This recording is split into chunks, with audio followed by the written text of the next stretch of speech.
সবাইকে শুভেচ্ছা। আমরা আজ বায়োলজি একটা ক্লাস করব।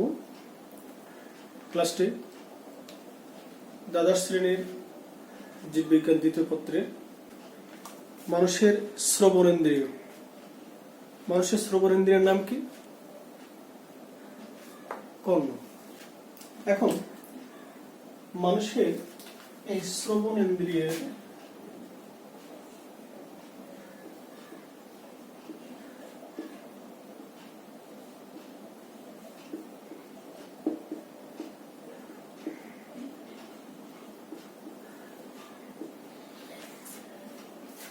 শ্রবণেন্দ্রিয়ের তার অন্তর্গঠন আমরা একটু বোর্ডে খেয়াল করি।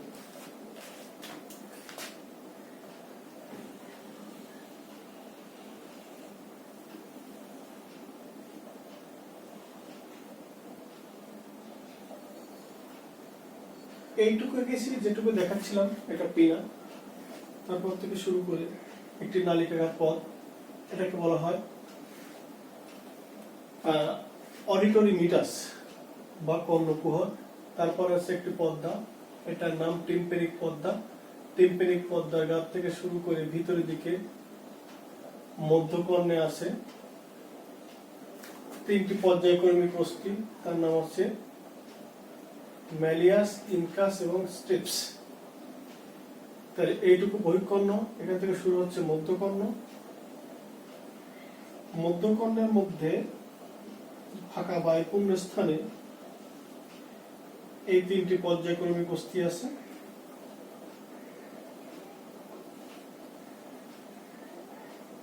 এই ফাঁকা বায়ুপূর্ণ স্থান, এটার নাম মধ্যকর্ণ। মধ্যকর্ণে পরপর তিনটি অস্থি আছে, ম্যালিয়াস, ইনকাস এবং স্টেপস।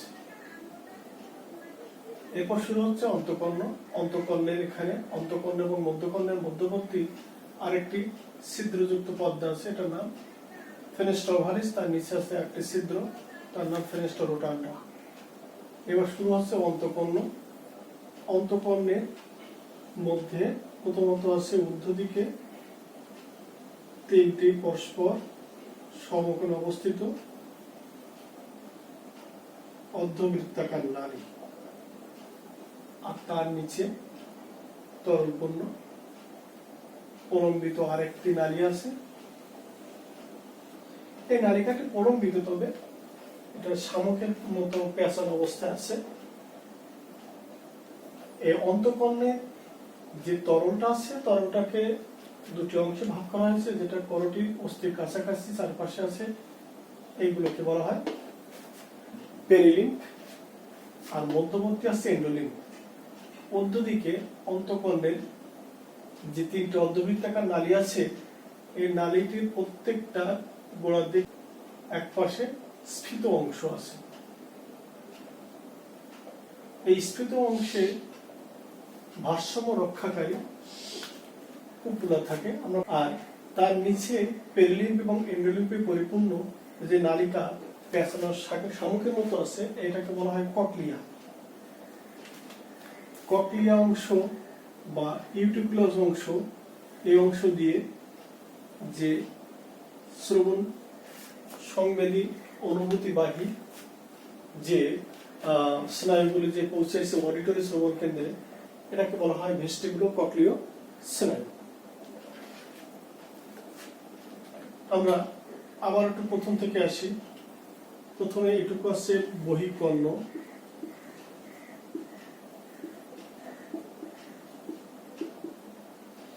এইটুকু আছে মধ্যকর্ণ,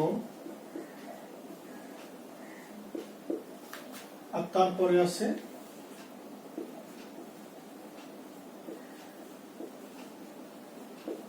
অন্তঃকর্ণ। বহিঃকর্ণের মধ্যে আবার একবার বলি, আছে বাইরের দিকে সবচেয়ে এই যেটা আমাদের এই একটি পাটনার মতো অংশ দেখতে পাচ্ছ কানের এখানে, এটা পিনা বা কর্ণছত্র। তার আছে এক্সটার্নাল অডিটরি মিটাস বা কর্ণকুহর। বহিঃকর্ণের মধ্যে এটুকু। মধ্যকর্ণ এবং বহিঃকর্ণের মধ্যে একটি পর্দা আছে, যে পর্দাকে বলে আমরা টিম্পেনিক মেমব্রেন বা টিম্প্যানিক পর্দা। টিম্প্যানিক পর্দাটি ভিতরের দিকে উত্তল আর বাইরের দিকে অবতল, জাস্ট বাটির মতো। মধ্যকর্ণে বায়ুপূর্ণ থলির মধ্যে এই টিম্প্যানিক মেমব্রেন থেকে শুরু করে ফেনেস্ট্রা ওভালিস নামক আরেকটি পর্দার গায়ে পরপর পর্যায়ক্রমে তিনটি অস্থি আছে, ম্যালিয়াস, ইনকাস এন্ড স্টেপস। ম্যালিয়াসটি বড়, ইনকাসটি একটু মাঝারি আর স্টেপসটি ছোট। মূলত এটাই মানবদের সবচেয়ে ছোট অস্থি।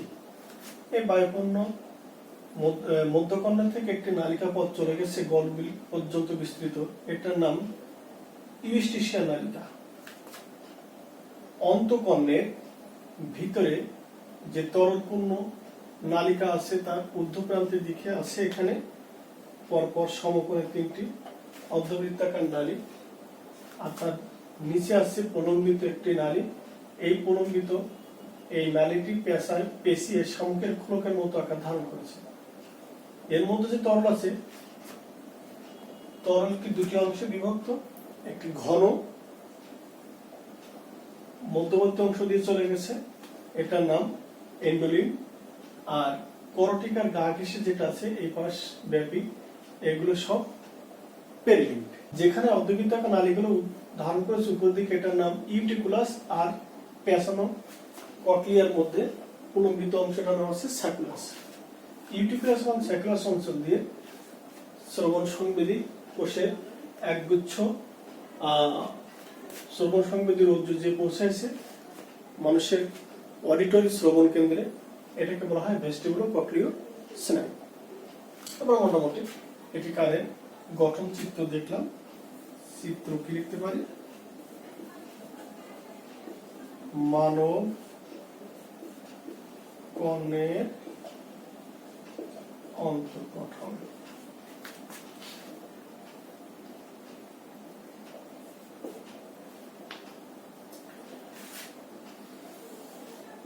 বহিঃকর্ণ, মধ্যকর্ণ, অন্তঃকর্ণ।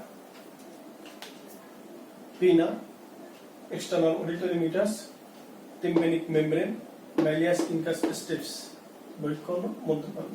Fenestra ovalis, fenestra rotunda, utriculus, sacculus, অর্ধবৃত্তাকার নালী,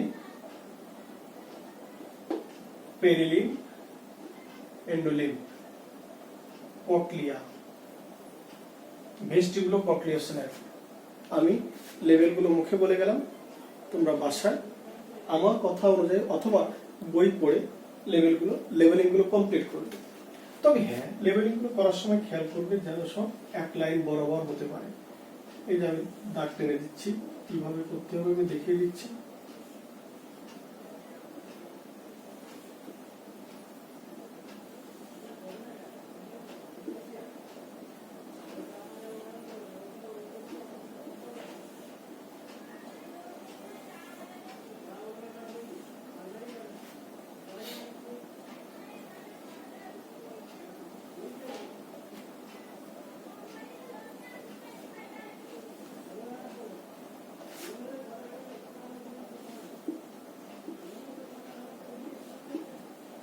মোটামুটি যেটুকু ফাঁকা রেখে করা যায় ততটুকু পরীক্ষার খাতায় মনে রাখতে হবে যেন কোনো লেভেল ক্রস না করে।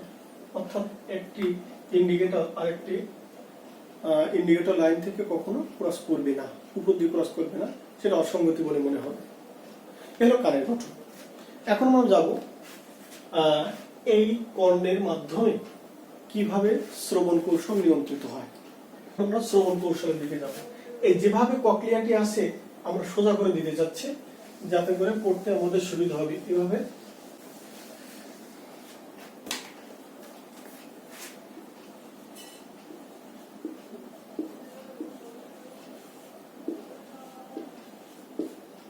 শ্রবণ কৌশল সাদা মাটা ভাবে, এই সেই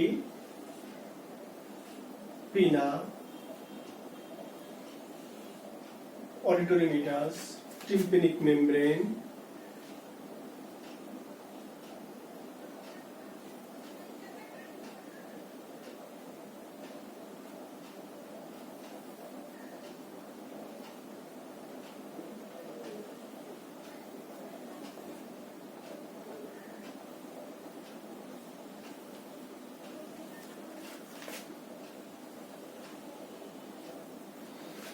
মনে রাখতে হবে আমরা ভারসাম্য দিকে যাচ্ছি না, সেজন্য অর্ধবৃত্তাকার নালী তিনটি আঁকিনি।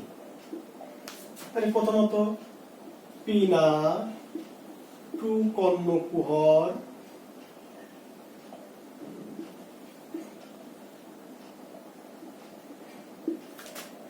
শব্দ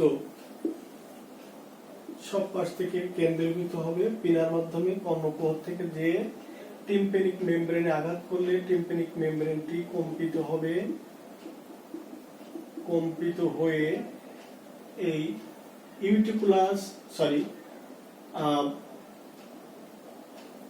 যে তিনটি অস্থি আছে ম্যালিয়াস, ইনকাস এবং স্টেপসকে পর্যায়ক্রমে কম্পিত করে মধ্যকর্ণ এবং অন্তঃকর্ণের মধ্যবর্তী এই আরেকটি পর্দা বা মেমব্রেনকে আঘাত করে, সে কম্পিত হয়। কম্পিত হলে অন্তঃকর্ণের মধ্যে ইউটিকুলাস এবং স্যাকুলাস অঞ্চলের যে পেরিলিম্ফ এবং এন্ডোলিম্ফ আছে, এই পেরিলিম্ফ এবং এন্ডোলিম্ফের মধ্যে প্রচুর পরিমাণ ক্যালসিয়াম সমৃদ্ধ দানাদার পদার্থ আছে, তাদেরকেও কম্পিত করে। অর্থাৎ পেরিলিম্ফ এবং এন্ডোলিম্ফে ভাসমান এই দানাদার পদার্থগুলো কম্পিত হলে পর্যায়ক্রমে শব্দ তরঙ্গ এই অন্তঃকর্ণের কক্লিয়ার মধ্য দিয়ে পরিবাহিত হবে। এখানে আমরা দেখতে পাচ্ছি যে কক্লিয়ার মধ্যে তিনটি অঞ্চল আছে। এই যে উপরের দিকে এই পার্টটাকে আমরা বলি স্কেলা ভেস্টিবুলি, এই অঞ্চলটা স্কেলা ভেস্টিবুলি, এই অঞ্চলটা স্কেলা মিডিয়া, আর নিচের দিকে আছে স্কেলা টিম্প্যানি। স্কেলা মিডিয়ার উপরে একটি আবরণ আছে, একে বলে রেসনার ঝিল্লি, আর স্কেলা মিডিয়ার নিচের দিকে আরেকটি অঞ্চল আছে, এটাকে বলা হয় স্কেলা টিম্প্যানি। স্কেলা টিম্প্যানির গা ঘেঁষে স্কেলা মিডিয়ার উপরে আরেকটা ঝিল্লি আছে, এটাকে বলে ব্যাসিলারি ঝিল্লি। এই ব্যাসিলারি ঝিল্লির গায়ে এপিথেলিয়াল কোষের স্তর রূপান্তরিত হয়ে সংবেদী কোষ গঠন করে। শব্দ যখন এই স্কেলা ভেস্টিবুলি দিয়ে যাবে, তখন পর্যায়ক্রমে স্কেলা মিডিয়ার মধ্য থেকে বা মধ্য দিয়ে ব্যাসিলারি ঝিল্লির এই সংবেদী কোষগুলো, যেগুলোকে বলা হয় অর্গান অফ কটি, সংবেদী কোষগুলোকে উদ্দীপ্ত করে।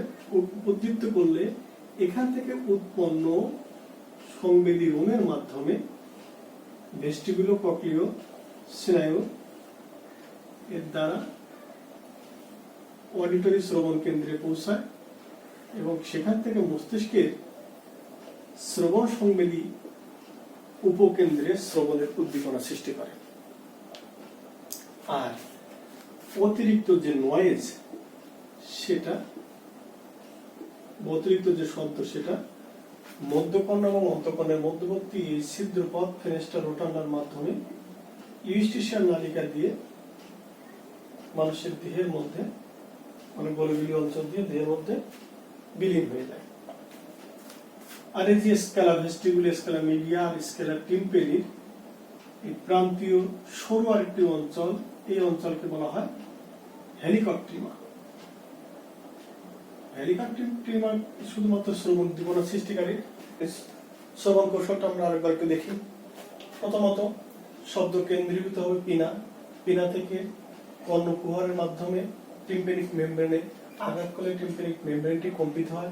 কম্পিত হলে মধ্যকর্ণের পরপর তিনটি অস্থিকে কম্পিত করে দেয়। অস্থির তিনটির নাম তোমাদের নিশ্চয় মনে আছে, malleus, incus, steps. Malleus, incus, steps কম্পিত হয়ে ফেনেস্ট্রা ওভারিসকে কম্পিত করে।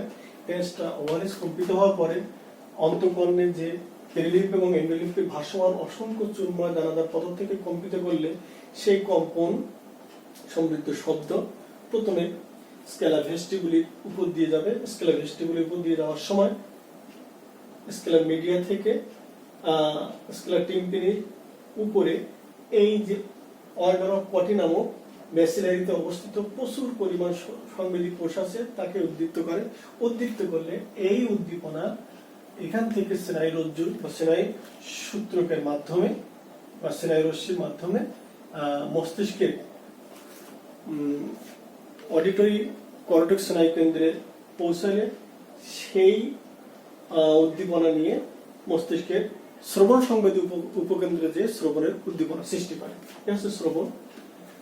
অতিরিক্ত যে শব্দ যেটা থাকে অন্তঃকণ এবং মধ্যকর্ণের মধ্যবর্তী একটি ছিদ্র আছে ফেনেস্টা রোটান্ডা, সেই পথ দিয়ে মধ্যকর্ণের মাধ্যমে ইউস্টিশিয়াল নালিকা দিয়ে দেহের মধ্যে বিলীন হয়ে থাকে।